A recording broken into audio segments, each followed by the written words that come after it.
Makadawat og binawan nga honorarium gikan sa Mandaue City ang presidente sa mga solo parents organization sa Dakbayan.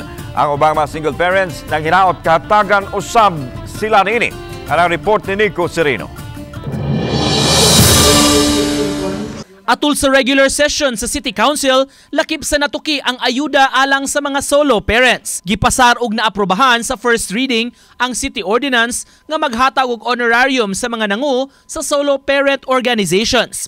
Tag-usa ka libo kada buwan ang madawat sa presidente sa 27 ka mga pundok sa kabaranggayan. Abag kini kanila, labi na sa ilang responsibilidad alang sa kauban nga mga solo parents. Naamag ni monthly meeting sa tanang mga solo parents sa president. So at least magamit nila para pliti-pliti niya ilasang makuan palit sila mga office supplies para magamit nila. Ilang allowance niya. Ang pipila kanila nga among nahinabi sa gawa sa City Hall nang hinaot makadawat sab sila og benepisyo. Usa kanila si Marilyn Estomago, single mother nga dunay 13 anyos nga anak. Ako kay bawo si ingon man sila na pero wala pa kuno na maabot. Pa kuno maabot ang kanang kuan nay ayuda ba. Mapil lang ita kog solo parent lagi untaan na. Pasabot ni Konsehal Jimmy Lumapas, dunay national law nga naglatid sa abag ngadto sa sektor sa mga solo parents.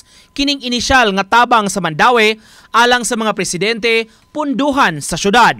Sa pagkakaron, dili pa hinuon matino ang sunod pangalaka nga himuon sa hangyo sab alang sa uban nga mga miyembro sa organisasyon. Nico Sereno, Balitang Bisdak.